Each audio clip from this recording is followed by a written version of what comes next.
मुकेश लोधी ने अपनी दो प्रेमिकाओं के साथ मिलकर पदम सिंह के इकलौते बेटे अभिषेक लोधी को प्यार के जाल में फांसकर बंधक बना लिया था। बेटे को रिहा करने के एवज में उसने पदम सिंह से 20 लाख रुपए की फिरौती मांगी। मुकेश को यह रकम मिली या कुछ और? पढ़िए यह दिलचस्प कहानी। 13 दिसंबर 2024 को सुबह के यही कोई 6 बजे का समय रहा होगा। तभी मुरैना, मध्य प्रदेश के कस्बा पोरसा के गांव परदूपुरा निवासी वीरपाल के मोबाइल की घंटी बज उठी। सिरहाने रखा मोबाइल फोन उठा, डिस्प्ले पर आए नंबर को ध्यान से देखा। वह नंबर पोरसा के परदूपुरा में रहने वाले रिश्तेदार पदम सिंह लोधी का था। फौरन वह कॉल रिसीव करते हुए बोला, हेलो पदम सिंह जी, इतनी सुबह सुबह कैसे याद किया? अरे कुछ जरूरी बात करनी थी आपसे। बताओ क्या बात करनी है?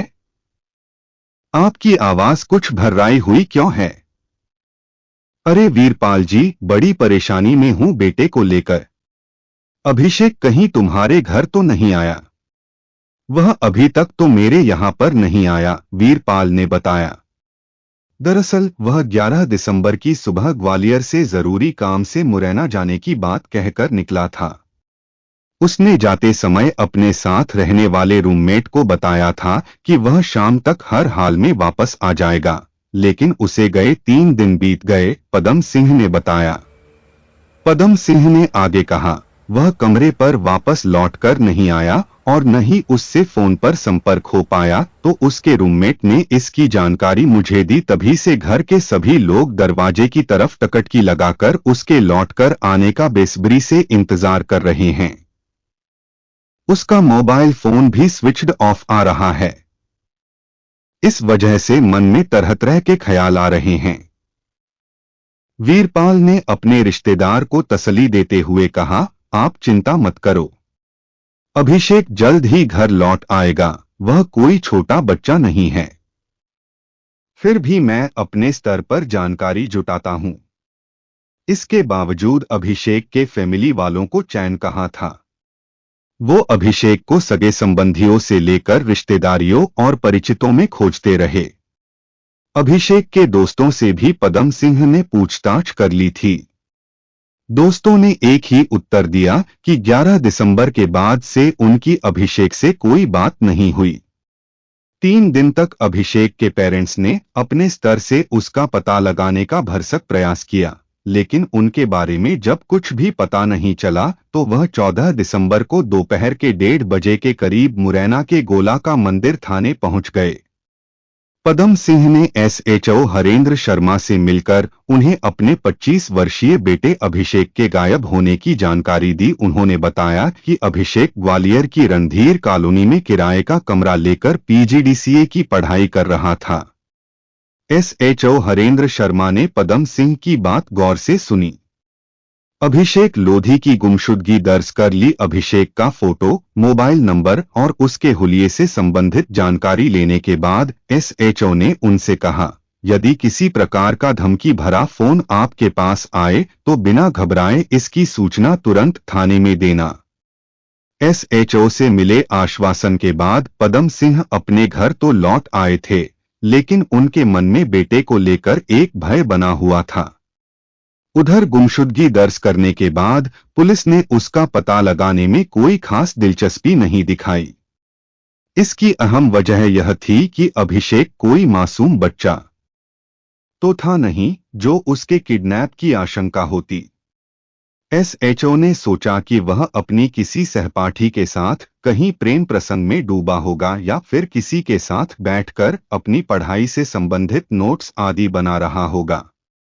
वह अपने आप ही घर पर लौट आएगा।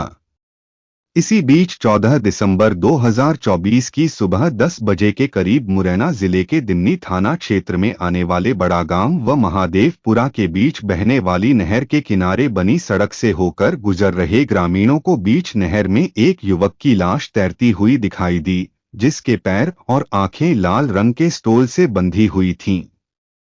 नहर में लाश पड़ी होने की खबर से पूरे इलाके में सनसनी फैल गई। लाश को करीब से देखने के लिए वहां पर लोगों का जमघट लगने लगा।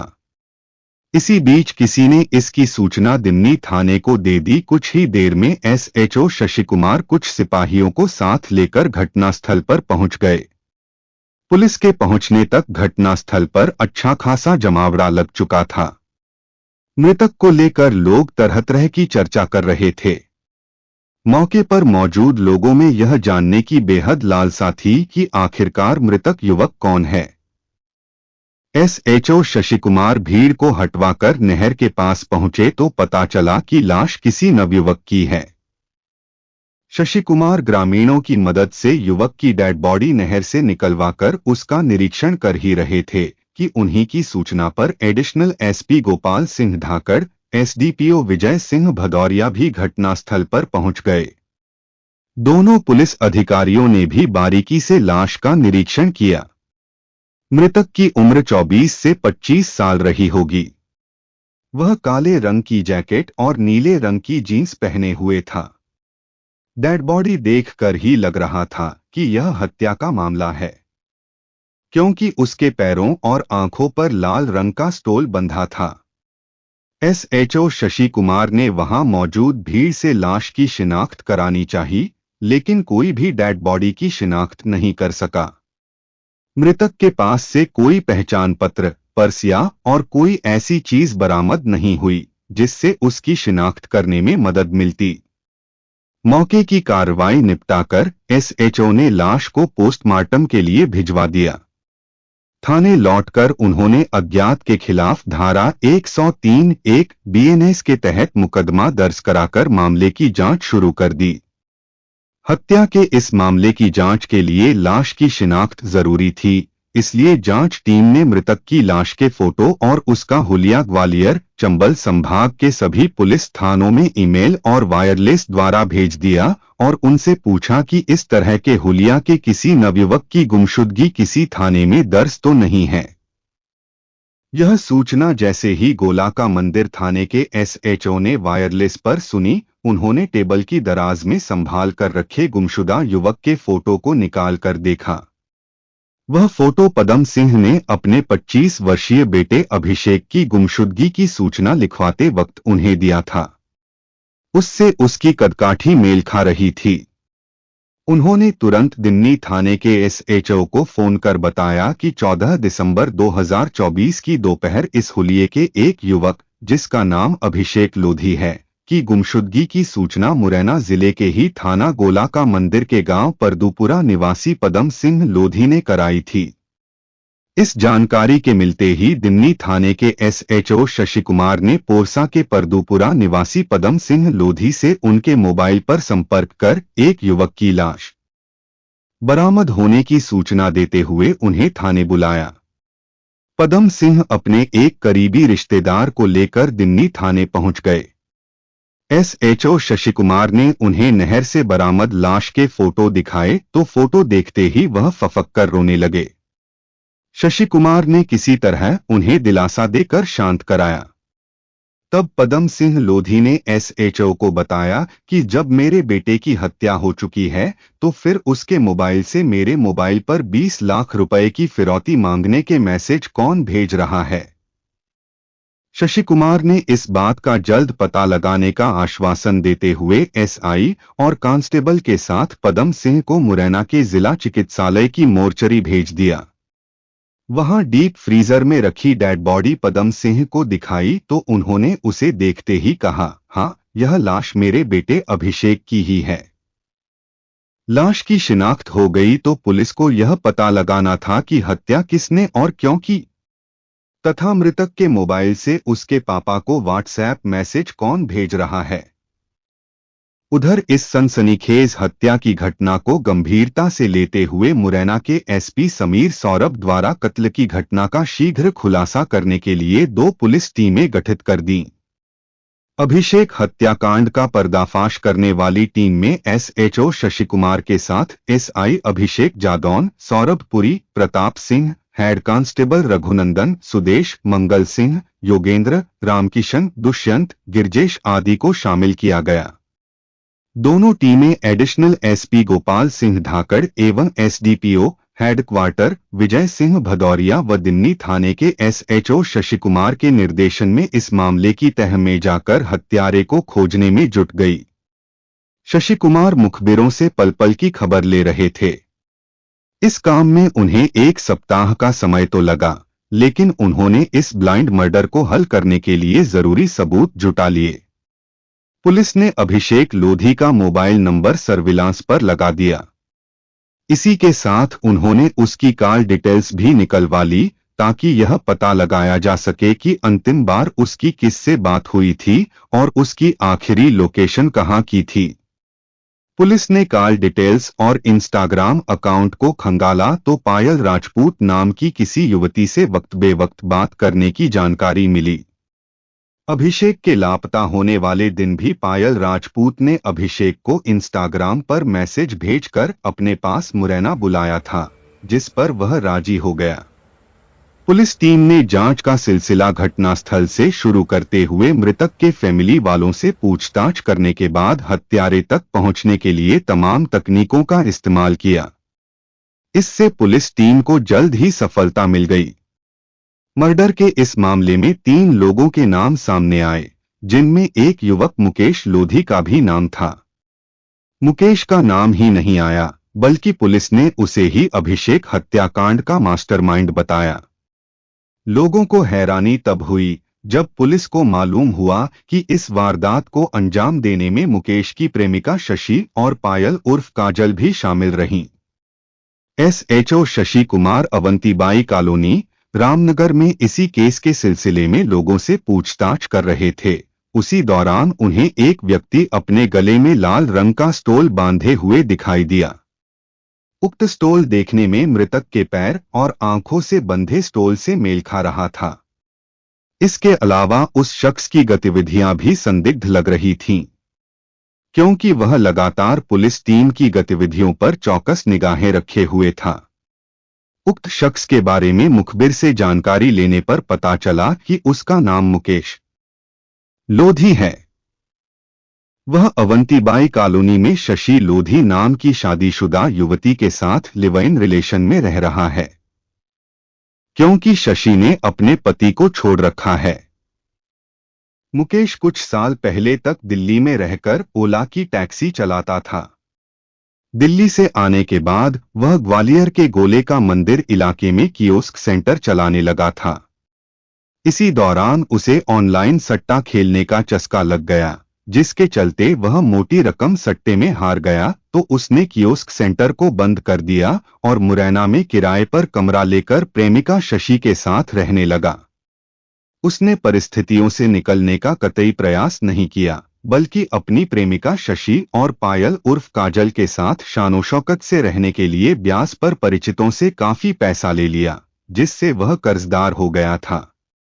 इस कर्ज से छुटकारा पाने के लिए ही उसने शशि और पायल के साथ मिलकर एक गंभीर अपराध को अंजाम दिया। 14 दिसंबर 2024 का दिन था। पदम सिंह लोधी अपने बेटे अभिषेक की तलाश में जाने के लिए तैयार हो रहे थे कि अचानक उनके मोबाइल फोन की घंटी बजने लगी। जब तक वह कॉल रिसीव करते, घंटी बंद हो गई थी। मोबाइल फोन की स्क्रीन पर उन्होंने नजर डाली तो पता चला कि कॉल बेटे के मोबाइल नंबर से आई थी। उन्होंने बेटे के नंबर पर कॉल बैक कर बात करना उचित समझा। उन्होंने जैसे ही कॉल रिसीव की, दूसरी तरफ से आवाज आई, हेलो, पदम सिंह लोधी बोल रहे हैं? जी बोल रहा हूं। आप कौन? पदम सिंह ने कहा। कॉल करने वाले की बात उन्हें थोड़ी अटपटी लगी, फिर भी उन्होंने सोचा कि अभिषेक का कोई दोस्त होगा। इससे ज्यादा कुछ और पूछ पाते कि दूसरी तरफ से फोन करने वाले ने तपाक से अपनी बात कह डाली, सुनो, मैं कौन बोल रहा हूं, कहां से बोल रहा हूं, यह सब पता चल जाएगा। पहले जो मैं कह रहा हूं उसे ध्यान से सुनो। तुम्हारा बेटा अभिषेक हमारे कब्जे में है। यदि उसको सही सलामत हमारी गिरफ्त से आजाद कराना चाहते हो तो 20 लाख रुपए का इंतजाम कर लो, वरना अंजाम बहुत बुरा होगा।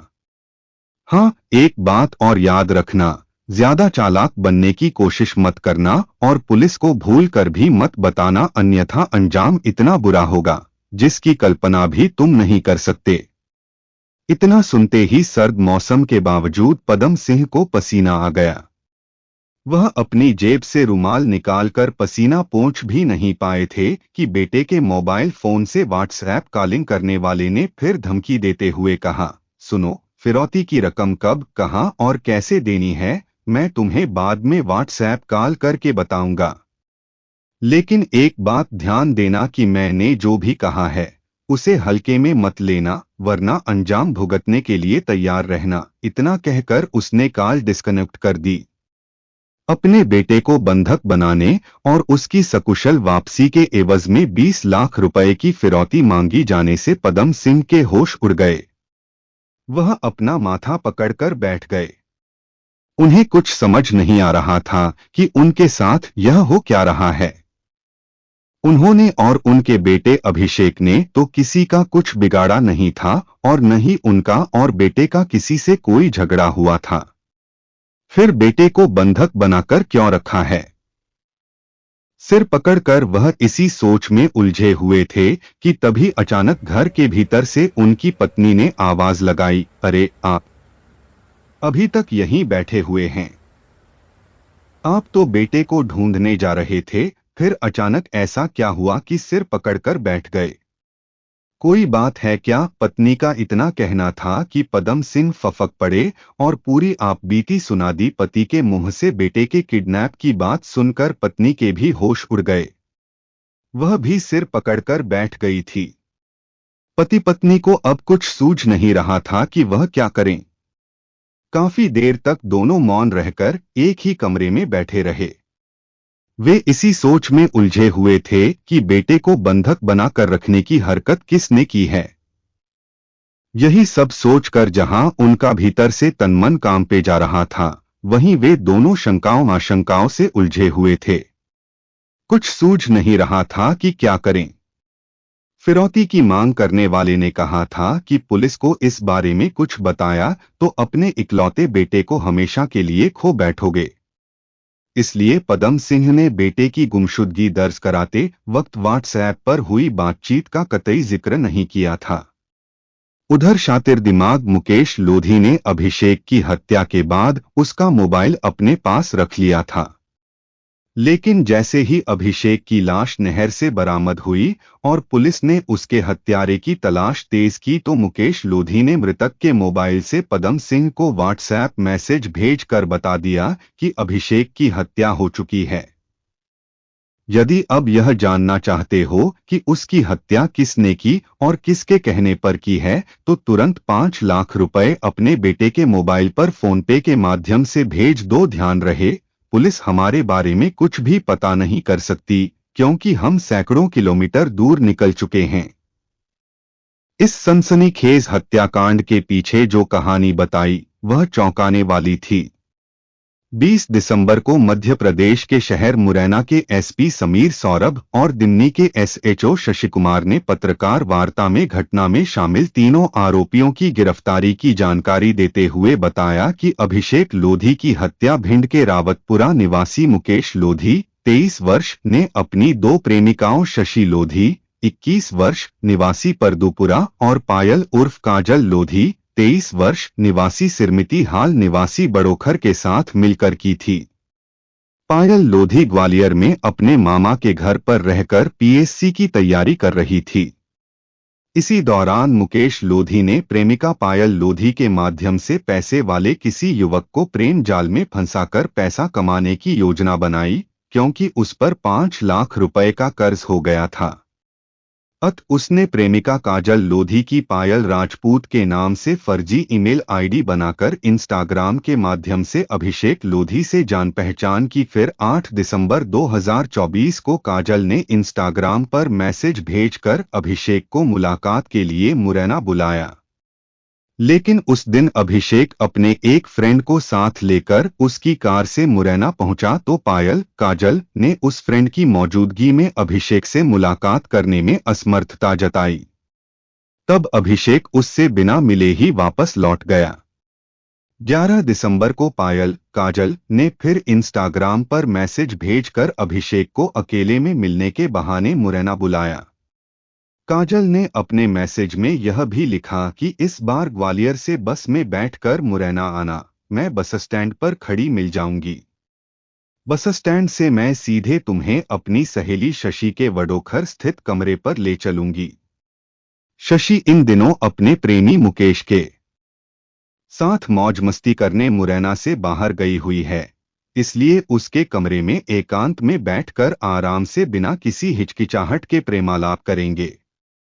प्लान के अनुसार शशि के कमरे में छिपकर पहले से ही शशि और उसका प्रेमी मुकेश रसोई घर में बैठ गए थे।